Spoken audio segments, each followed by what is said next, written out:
안녕하세요.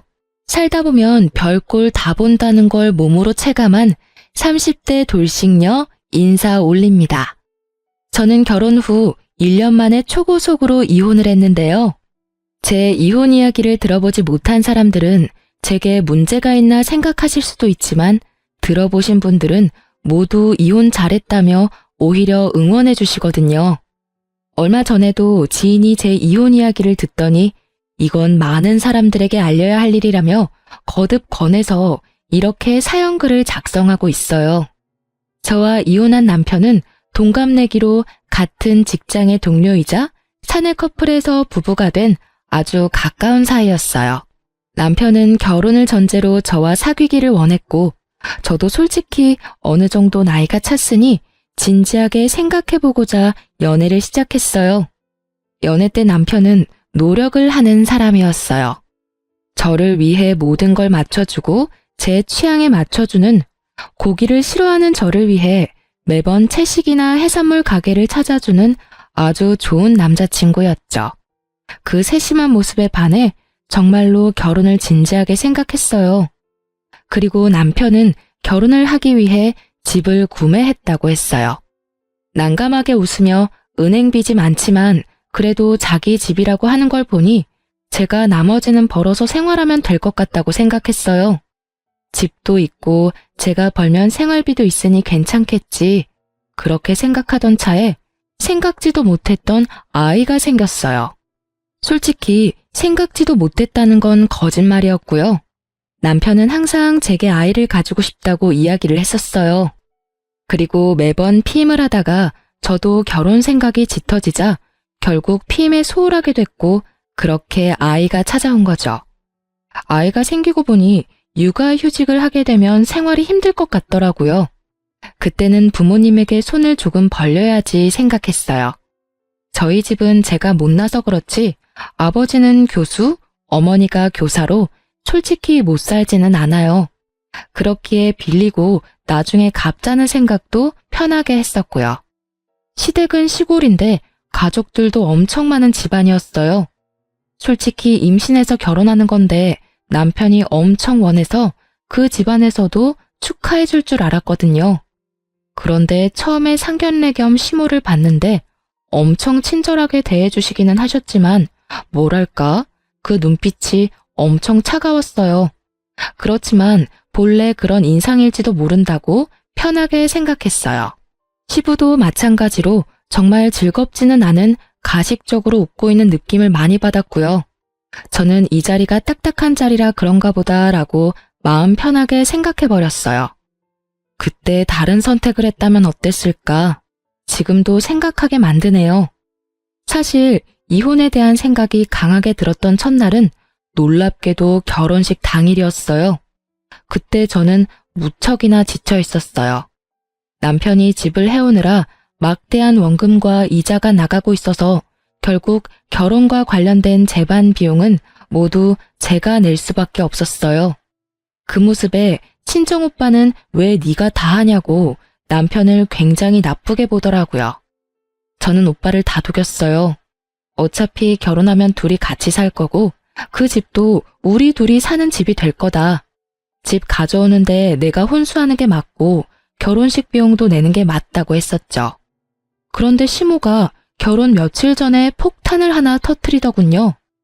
예, 너희 이쪽에서 미리 피로연 하는 게 어때? 피로연이요? 식장을 최대한 시댁과 가까운 지역으로 잡으려고 애썼는데 결국은 그렇게 말이 나온 거였죠. 저는 남편을 쿡쿡 찔렀어요. 남편은 시모에게 어물쩍 말했어요. 결혼식만으로도 힘든데 무슨 피로연이에요? 그냥 결혼식만 하셔도. 얘 좀 봐. 너 우리 친척들 모두 우리 지역에 다 몰려있는 거 모르니? 차 대절해서 가려고 해도 그날 모이기 힘든 사람도 있는데 그런 친척들 위해서 하라는 건데 그것도 못해? 너 그러면 못 써? 시모는 남편을 향해 강하게 말했지만 딱 보니 저 들으라고 하는 말이었어요. 이쯤에서는 시모도 알고 있었거든요. 제가 이 결혼식 비용을 모두 내고 있다는 걸요. 결국은 시모의 등살에 못 이겨 피로연까지 하게 됐어요. 본식 2주 전에 했는데 시댁 쪽 친척들이 모두 모여서는 아주 난리가 났더라고요.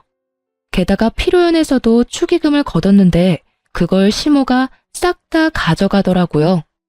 피로연장 잡고 음식 준비도 제가 다 했는데 말이죠.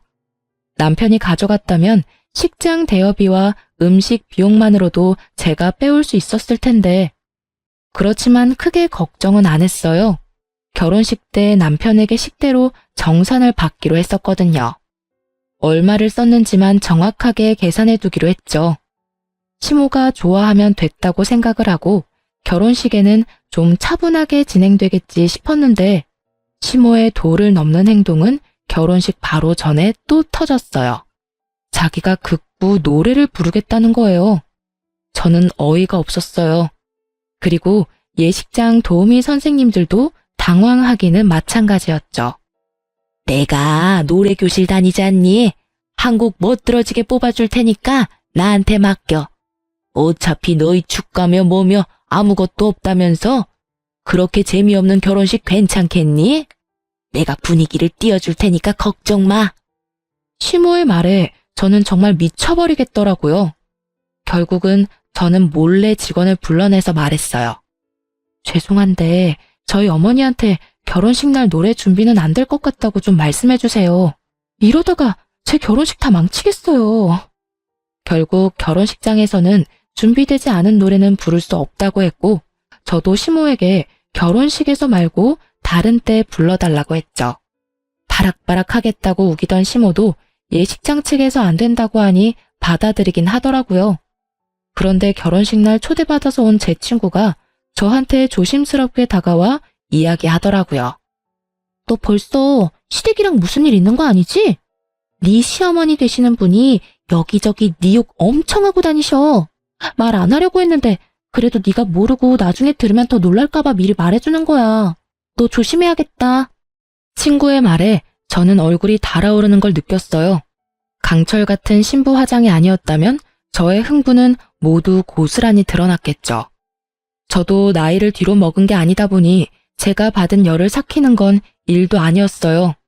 다만 겉으로 웃고 있는 얼굴과는 다르게 몸속에서는 이미 분노가 극에 달했지만요. 참아야 한다. 내 얼굴에 침 뱉기야. 그 생각만 내도록 했어요.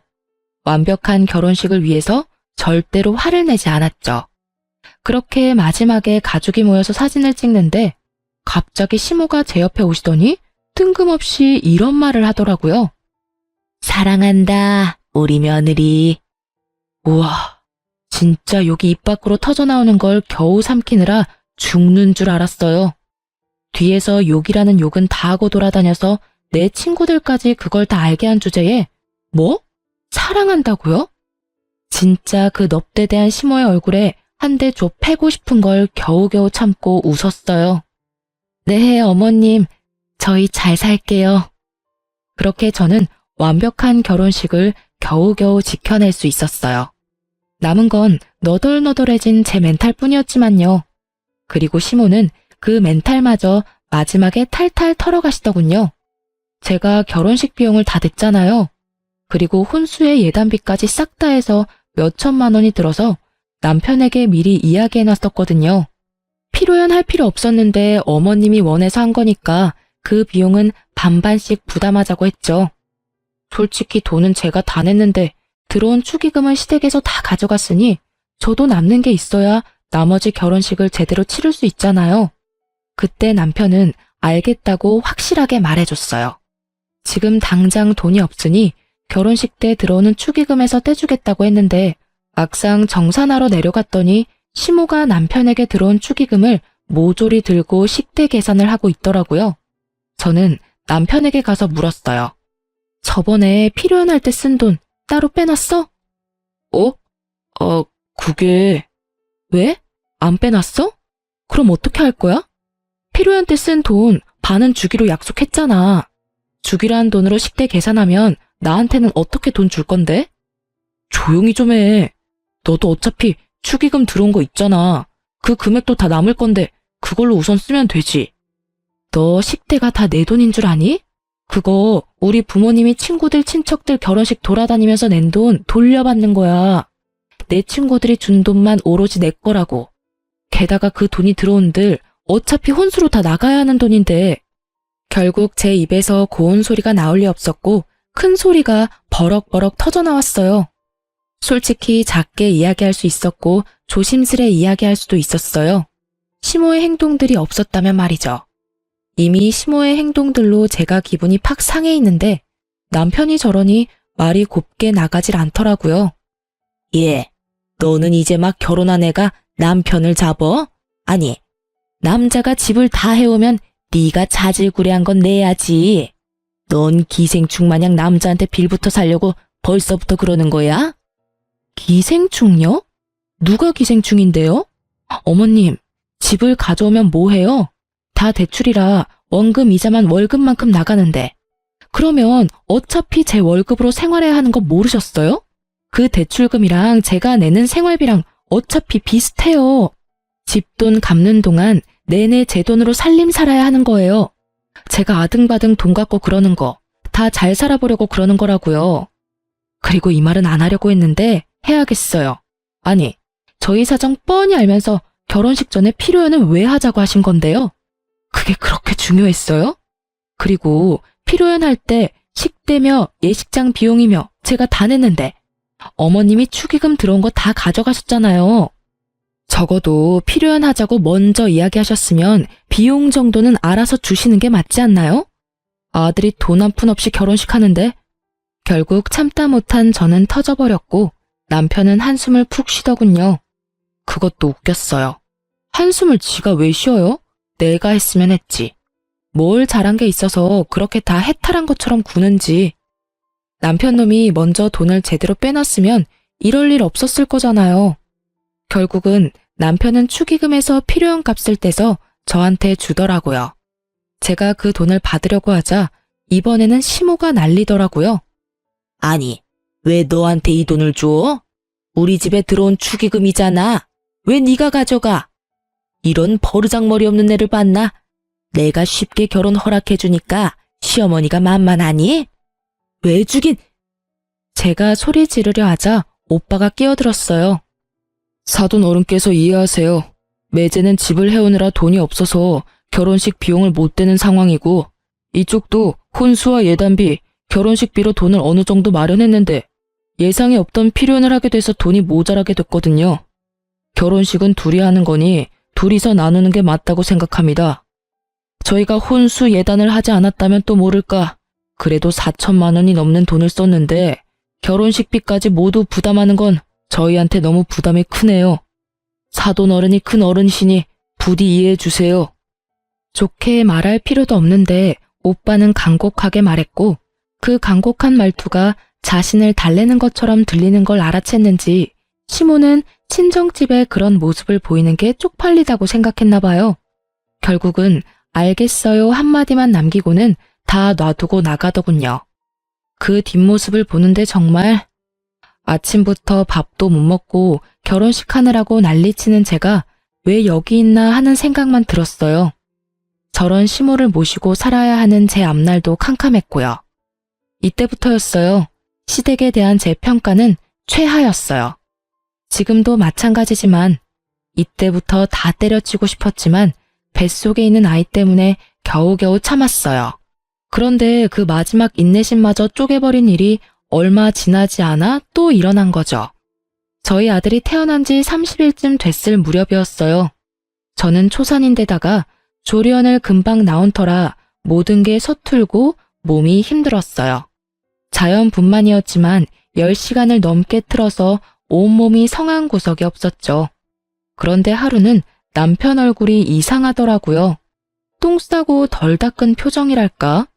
뭔가 찜찜한 표정을 짓고 있더라고요. 무슨 일이야?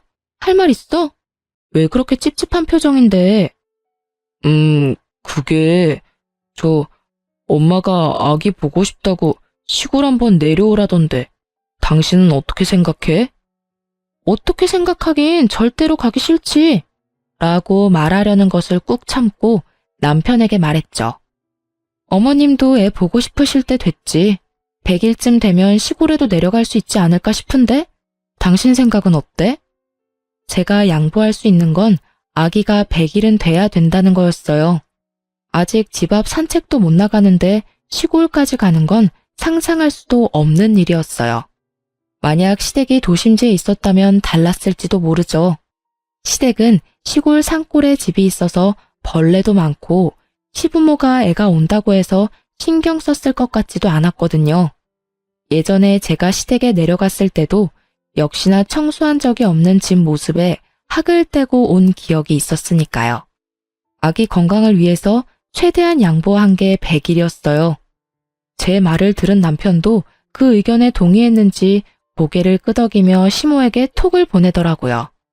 그렇게 일 하나 해결됐나 싶었는데 갑자기 제 폰이 울리더라고요. 시모의 카톡이었어요. 너만 애 낳아봤니? 너만 힘들어? 왜 혼자 유별나게 굴어? 애를 낳았으면 데리고 와야 하는 게 당연하잖아. 우리가 남도 아니고. 정말 서운하다. 너 진짜 우리 안 보려고 작정한 거니? 시모의 카톡을 보니 머리가 지끈거리더라고요.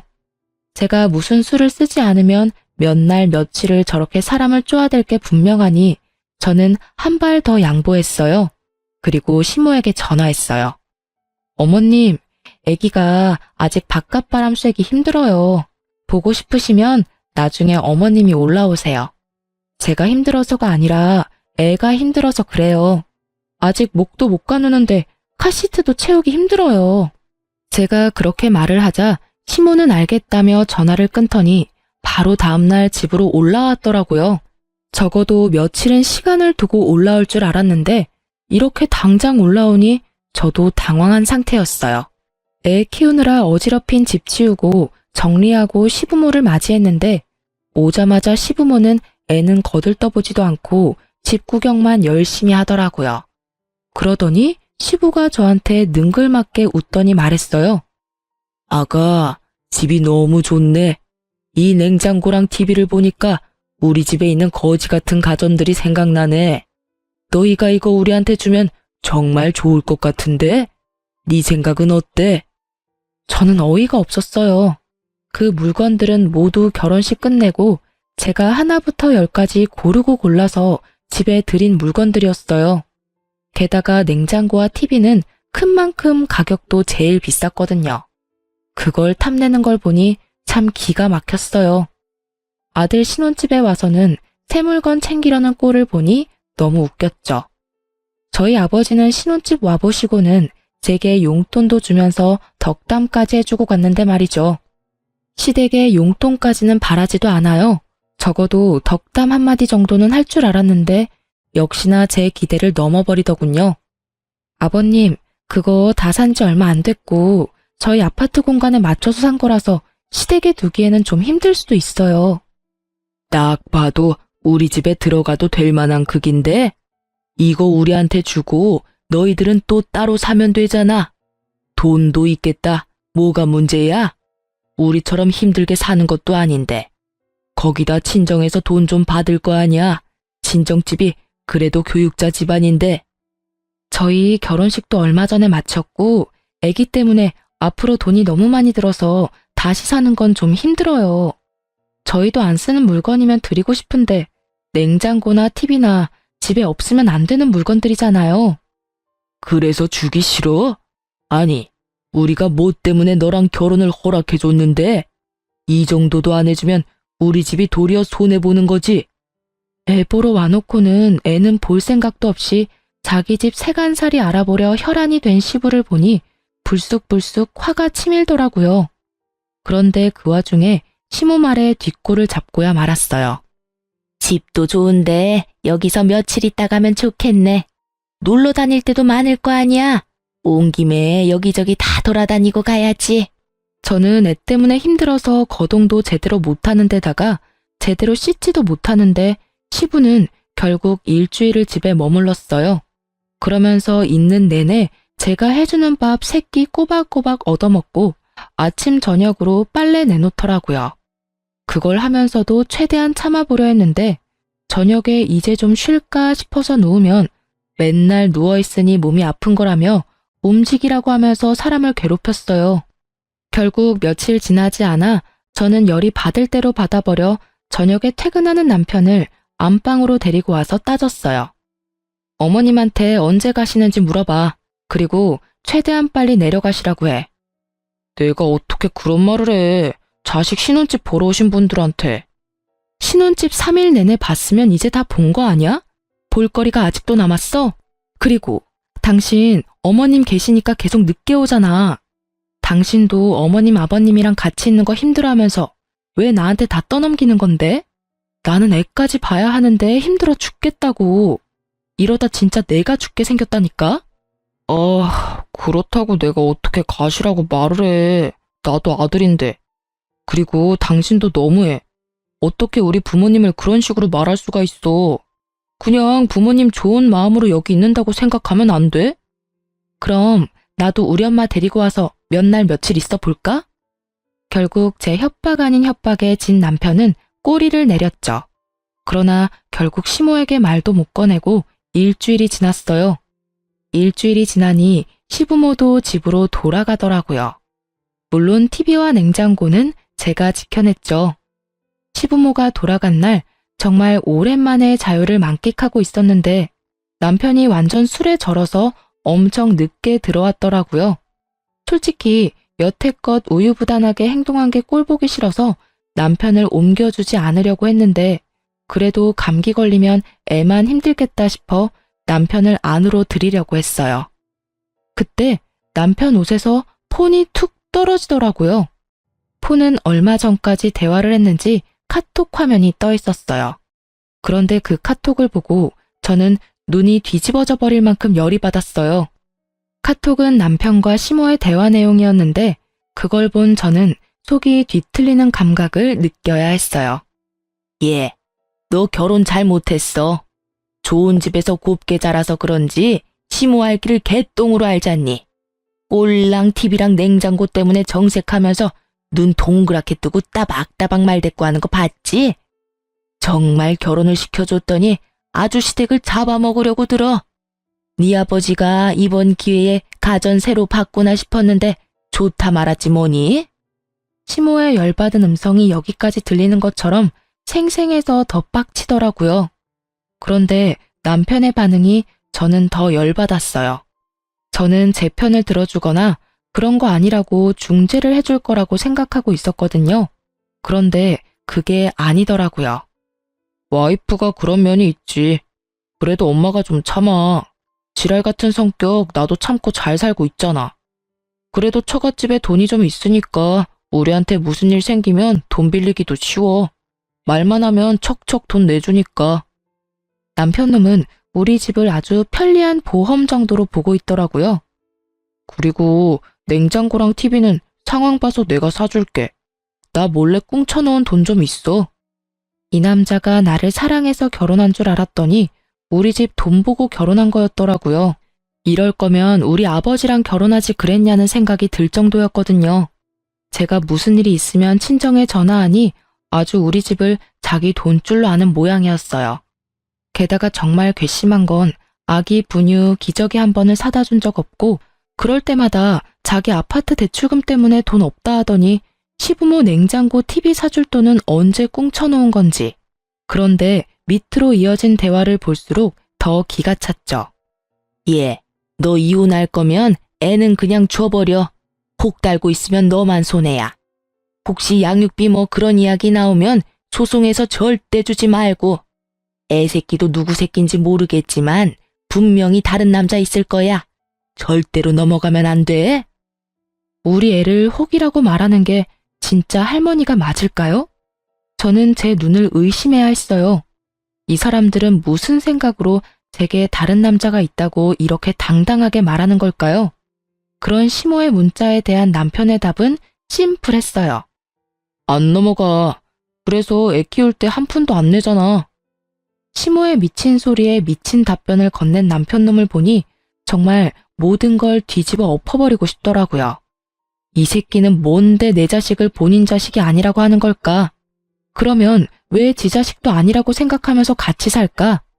의문만 가득했지만 이제 다 필요 없었어요. 알아보고 싶은 마음 요만큼도 없었고 그냥 이혼만 생각하게 됐죠. 그러고 보니 생각이 났죠. 남편 놈이 곧 워크숍을 떠난다는 걸요. 바로 3주 뒤였어요. 1박 2일로 가는 거라 미리 저한테 이야기를 했었거든요. 저는 그때가 좋다고 생각했어요. 제가 생각한 일을 행하기에 딱 좋은 날이라고요. 남편 워크숍 당일에 저는 미리 예약해뒀던 이삿짐 센터를 불렀어요. 그리고는 제가 산 가구며 가전들을 모두 친정집으로 옮겨버렸어요. 친정에는 미리 이야기를 해놓은 상태였거든요. 처음에 이혼 결심하고 부모님에게 가서 이야기했을 때 부모님 기분도 무척 안 좋으셨어요. 두 분 다 교육자라 그러신지 제게 결혼은 가문의 결합이며 뭐 이런 말들을 운운하며 저를 답답하게 만들더라고요. 그래서 결국은 시모와 남편의 행동에 대해 이야기해버렸죠. 이중인격처럼 앞에서는 쳐웃고 뒤에서는 욕하는 시모와 그런 시모에게 자기도 지랄 같은 내 성격 참아주며 산다는 남편의 말을 두 분에게 들려드렸더니 두 분 다 열이 받으셨죠. 특히 아버지는 얼마나 화를 내시는지. 그러지 않아도 내가 너 결혼식 때 너무 이상했어. 아들이 집 사온다고 어떻게 모든 걸 너한테 다 맡길 수가 있어? 결혼식 비용은 둘이서 부담하는 게 맞는 거지. 게다가 너한테 화내는 것도 그렇고. 그리고 네 애를 자기 아들 손주가 아니라고 말하는 것도 너무 무례한 일이잖아. 잘 헤어졌어. 그딴 집 빨리 나오고 이혼해. 저는 아버지의 허락을 받고 집안의 물건들 중 남편 것만 쏙 남기고 나머지는 다 집으로 가져갔어요. 그리고 신발장 안에 이혼 서류까지 놔두고 나와버렸죠. 집에 있는 작은 숟가락, 젓가락까지 모두 제가 마련한 것이었으니 집은 아예 텅 비어버렸더라고요. 남아있는 건 남편 놈의 옷가지와 그 사람이 쓰던 물건들 뿐이었죠. 저는 남편을 용서할 생각이 하나도 없었어요. 그런데 남편 새끼도 저한테 용서를 구할 생각이 하나도 없었나 보더라고요. 저한테 만나자고 해서 나갔더니 도리어 저한테 화를 내더라고요. 너 미쳤어? 집에 있는 짐 다 어디 갔어? 집에 있던 가구며 가전 다 어디로 빼돌렸냐고. 내가 내 돈 주고 산 거 내가 가져왔을 뿐인데 뭐가 그렇게 화가 났어? 그게 네 거야? 네 돈 주고 샀니? 누가 보면 네가 산 것처럼 보이겠다. 그치? 정말 뻔뻔하네. 너도 그렇고 어머님도 그렇고. 뒤에서 남의 욕할 때는 언제고 이제 와서 짐을 왜 뺐냐고? 지랄 같은 성격 맞춰주고 살 필요가 뭐가 있어. 그냥 너 살고 싶은 대로 살아. 네가 대출로 산 아파트에서 아무것도 없이. 나는 그런 소리 듣고도 태어날 두꺼운 낯짝 같은 거 없으니까. 무슨 소리 하는 건데? 내가 언제 욕을 했다고 그래? 카톡에서 어머님이랑 대화한 거 다 봤거든? 사진도 찍어놨어. 술 마시고 톡 보낼 거면 관리를 잘했어야지. 하긴 네가 네 폰 간수를 못한 탓에 나도 그 진실을 알았지만 나는 시댁이든 너든 떠받들고 살 마음이 아예 싹 사라져버렸거든? 그러니까 이 김에 이혼하자는 거야. 왜 짐 뺐냐고 물으러 온 거 보니 신발장은 안 봤나 보네? 거기 이혼 서류 있으니까 작성해서 내줘. 내가 써야 하는 건 다 썼으니까. 그제서야 남편 얼굴이 아차 싶더라고요. 그런 말을 한 게 사실이었으니 자기도 발뺌은 더 못할 거고 이제 무슨 헛소리를 짓거리려나 싶었는데 역시나 정신 나간 소리를 멀쩡한 얼굴로 짓거리더라고요. 우리가 받들고 살라고 한 적 없잖아. 솔직히 그런 말 한 거는 사실이지만 그렇다고 해서 짐을 이렇게 다 빼버리는 건 너무하지. 적어도 이혼을 하려면 이야기를 하고 의논을 해야 하는 게 정상 아니야? 그리고 시부모한테 그 정도도 못해줘? 어머니랑 아버지가 뭘 그렇게 바랬는데? 그래, 욕 좀 했어. 그치만 그건 너한테도 문제가 있는 거니까 어쩔 수 없잖아. 짐을 뺀 건 내가 너희 집에 보낸 예단비가 아까워서 뺀 거야. 그러니까 네가 이해해. 그리고 내가 무슨 문제가 있어? 나 결혼식에서 너희 엄마 진상짓 했을 때도 참고 웃어줬어. 너희 아빠 우리 집에 와서 가전 가져가고 싶다고 했을 때도 웃으면서 넘겼어. 웃음 따위 전혀 나오지 않았지만 말이지. 근데 너랑 너희 부모님이 나한테 어떻게 했어? 아주 셋이서 나 하나를 분석을 자세하게도 했더라. 그리고 너는 네 새끼가 누구 애 새끼인지 몰라서 시모가 그런 말 했을 때 애 키울 때 한 푼도 안 낸다고 당당하게 이야기했어? 이 미친 새끼야. 틀린 말이 아니잖아. 너 당당하게 그 애가 내 애라고 말할 수 있어? 너 나 몰래 바람 피우고 애 만든 거잖아. 내가 애 갖고 싶다고 하니까. 저는 어이없는 얼굴로 남편 새끼를 쳐다봤어요. 이놈이 무슨 이야기를 하는 건지 머리가 따라잡지를 못하겠더라고요. 내가 다른 남자를 만난 적이 없는데 무슨 바람을 피웠다고 이러는지. 떨떠름한 제 앞에 남편이 종이 한 장을 턱 내보이더군요. 바로 검사지였어요. 영어로 뭐라 적혀 있는데 남편이 이야기하더군요. 나 무정자증이야. 애 못 갖는다고. 내가 애를 가지고 싶다고 이야기한 게 그냥 한 이야기인 줄 알았어? 나 자연 임신 시킬 확률이 엄청 낮거든? 게다가 너랑 나 그만큼 많이 관계한 것도 아닌데 애가 금방 생겼잖아. 네가 내가 가진 집 노리고 다른 놈 씨 갖고 장난친 거잖아. 그제야 이 새끼가 하는 말이 다 이해가 되더라고요. 본인이 고자인 걸 알고 있으니 애가 지 새끼가 아니라고 확신했던 거고요. 그렇지만 저 또한 확신하거든요. 그 기간 동안 맹세코 바람을 핀 적이 없으니까요. 넌 그럼 내가 남의 애 가졌는데 왜 결혼했어? 그럼 네 새끼 아니라고 말했으면 이야기가 더 쉬웠을 거 아냐. 결혼을 아예 안 했으면 너한테도 나한테도 더 좋았을 거라고. 애가 있으면 내가 정상으로 보이니까 그랬어. 그리고 너 집 잘 살잖아. 애 하나라도 있으면 애 앞세워서 돈 좀 받을 수 있을 것 같아서 그랬지. 저는 결국 못 참고 남편 놈 뺨때기를 한 대 올려쳤어요. 그리고 남편 놈 억지로 데리고 친자 검사하는 연구소를 찾아서 데리고 갔어요. 남편 놈이 나중에 다른 말 못하도록 보는 앞에서 남편 놈이랑 애 유전자 채취해서 검사 보냈어요. 네가 그렇게 의심하면 진짜 사실을 보여줄게. 저거 나오면 우편으로 양쪽 집에 다 보내달라고 할 거야. 그 결과 나오면 이야기해. 저는 제 할 말만 하고 나와버렸어요. 남편 놈 꼬라지도 보기 싫었거든요. 여태껏 우리 애를 제 자식이 아니라고 생각하니 온몸이 덜덜 떨리는 배신감에 진짜 기분이 더럽더라고요. 그리고 몇 주 후에 우편이 왔더라고요. 저한테 왔으면 남편에게도 갔을 거라고 생각했어요. 그리고 그날 저녁 결국 남편이 만나자며 제게 전화를 걸어왔고요. 결과는 안 봐도 뻔했죠. 친자 관계 일치 99.9%요. 제가 만나지 않겠다고 말했더니 남편 놈이 저희 집에 찾아왔더라고요. 그러면서 우리 집 앞 문 앞에서 무릎 꿇고 앉아서는 울며 불며 아파트 떠나가라 울더라고요. 여보, 내가 잘못했어. 나는 그런 거 진짜 모르고 내가 무슨 짓을 했는지 모르겠어. 뭘 잘못했는데? 너 그냥 너 살고 싶은 대로 살았잖아. 우리 애가 네 애 아니라고 믿으면서 애한테 얼만큼 상처 줬는지 알기나 해? 게다가 넌 나까지 모욕한 거야. 내가 너 놔두고 바람을 피웠다고? 넌 내가 그렇게 뻔뻔한 여자처럼 보였니? 여태껏 남의 자식이라고 생각하고 살았으니까 그냥 남의 애라고 계속 생각해. 이제 와서 미안하니 잘못했니? 그런 소리 하지 말고. 어떻게 그래? 내가 우리 아들 아빠인데 평생 나한테 없을 줄 알았던 내 자식인데 내 아이잖아. 아니? 네 애 아니야. 내 애지. 너 우리 애한테 분유 한 통 기저귀 하나 사준 적 있어? 아니면 장난감을 사준 적이 있어? 그렇다고 살갑게 애랑 놀아주고 안아준 적이 있어. 그런 걸 안 하는 사람은 남이라는 거야, 남. 너 우리 애한테는 남이라고. 웃긴 일이죠.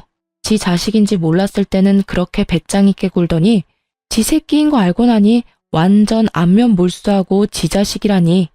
내가 너한테 준 사랑보다 남의 자식인 줄 알았던 애가 네 자식이라는 사실이 그렇게 애절해? 애도 애지만 넌 나한테 너무 큰 상처를 줬어. 넌 나를 바람이나 피고 꼴랑 집 한 채에 어디 가서 남의 씨 가져다 품어 애 낳은 년으로 만들었어. 내가 너한테 사랑한다고 말할 때 네가 무슨 생각을 했을지 생각하면 자다가도 정신이 번쩍 들 만큼 화가 난다고. 제 말에 남편 놈은 그제야 입을 다물더라고요. 난 너 용서할 생각 없고 너랑 할 이야기도 없어. 이혼할 거고 합의 안 되면 소송이야. 나는 네가 어떤 의도로 나하고 결혼을 했는지 이 애가 네 애가 아니라고 생각하는 것도 다 녹음했고 사진 찍어놨어. 소송하면 무조건 애는 내가 데려오겠지. 그 증거들만 있으면 나 무적이잖아. 그러니까 시어머니한테 전해 애 양육비는 얼마가 나오던 10원짜리 한 푼까지 싹 다 받을 거라고. 제 말에 남편 놈은 찌질하게도 제 바지가랑이를 잡고 늘어지더니 아버지와 오빠가 오고 나서야 결국 강제로 떨어졌어요. 그 다음날 남편 놈 대신 시부모가 찾아왔더라고요. 저는 예상했어요. 남편한테 들었으면 뭐라도 행동을 취할 거라고 예상은 했죠. 행동력 좋으신 분들이잖아요.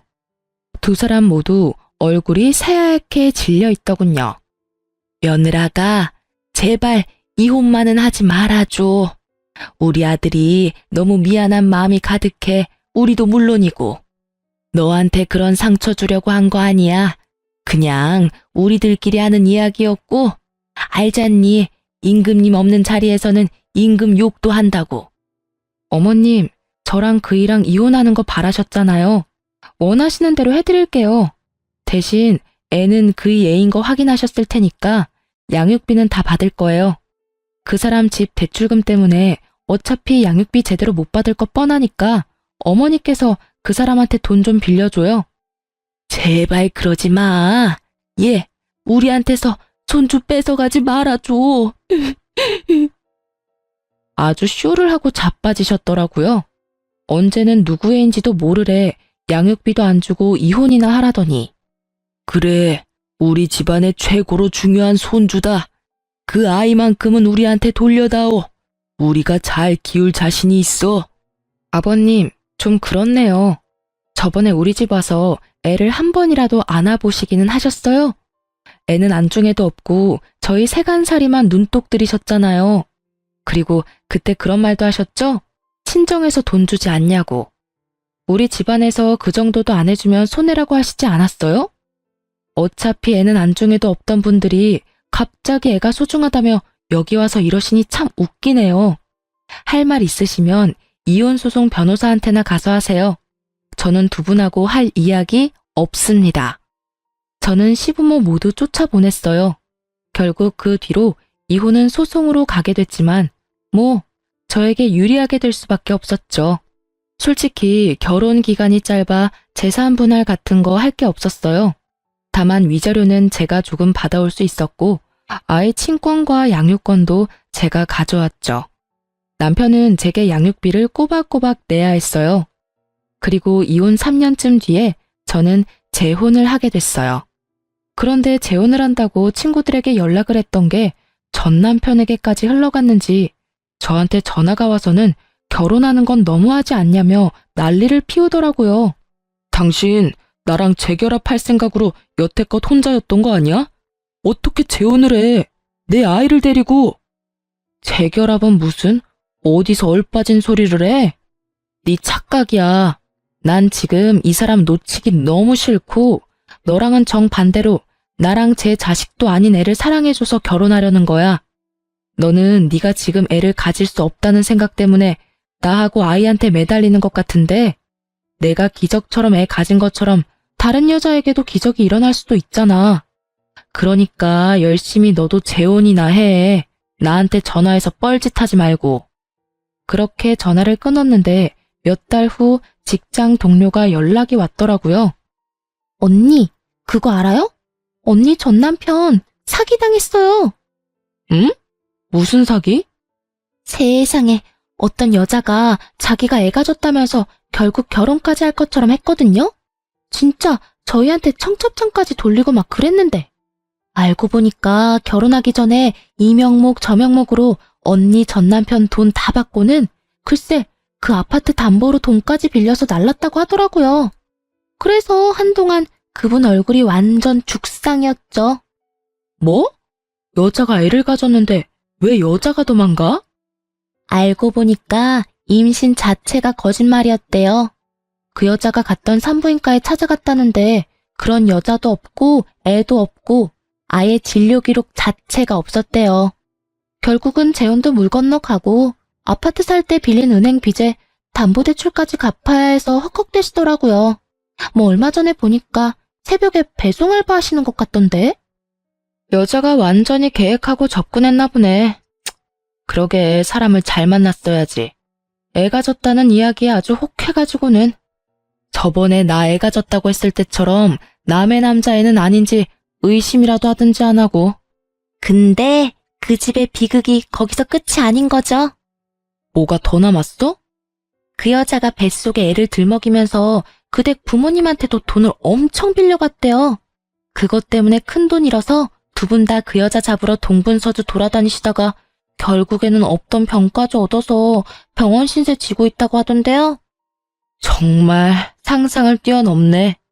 그러게요. 지금 생각해도 잘 빠져나오셨어요, 언니. 그런 집안에 있었으면 얼마나 고생했을지 안 봐도 훤하네요. 직장 동료의 전화를 끊고 참 많은 생각이 들었어요. 저에게는 그렇게 날카로웠던 의심의 칼날이 그 사기꾼 여자한테는 들지 않았다는 게 참 웃겼어요. 결국 제 진짜 핏줄은 품어보지도 못하고 잃게 생겼고 재혼은 막판에 엎어져 막대한 빚만 졌으니 말이죠.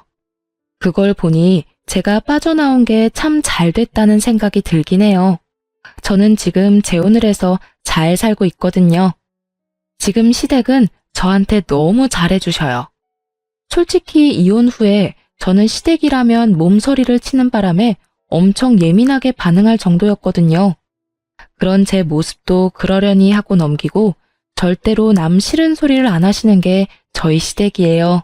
처음에는 이 집안도 옛날 시댁처럼 똑같이 굴면 어쩌나 싶었는데 그런 분이 전혀 아니셨더라고요.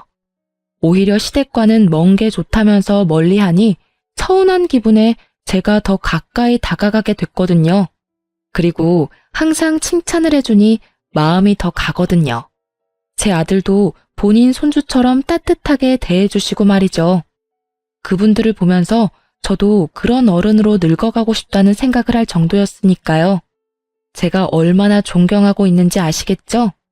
전 남편과 전 시댁의 어른들에게 단 한 번을 안겨보지 못한 제 아들에게 이렇게 좋은 가족을 만들어줄 수 있다는 게 너무나 다행스러운 일이라고 생각해요. 아이는 커가면서 제 양부를 닮아가고 있어요. 전 남편은 제가 마지막에 한 말 때문이라도 아이를 만나러 오는 일은 없었어요. 제가 그랬거든요. 네가 조금의 양심이라도 있으면 애한테 아빠 행세할 생각하지 마. 그 말을 듣고 본인도 느낀 게 많았는지 더 이상은 아이를 귀찮게 하지 않았어요. 친부니까 만나게 해줘야 한다는 생각을 하는 사람도 있겠지만 저는 전 남편을 죽을 때까지 용서할 생각이 없거든요. 저는 제 아이에게 온전한 사랑을 주는 사람을 아빠로 만들어주고 싶으니까요. 이렇게 글을 쓰고 보니 정말 폭풍과도 같은 이혼이었네요. 제 이야기 들으시면서 어떠셨나요? 가끔은 저도 결혼 1년 만에 이혼한 제가 다른 사람 눈에 어떻게 비칠지 의식해요. 그래서 이렇게 글을 쓰는 거고요. 저처럼 이런 사연을 가진 사람도 있다는 걸 알아주셨으면 해요.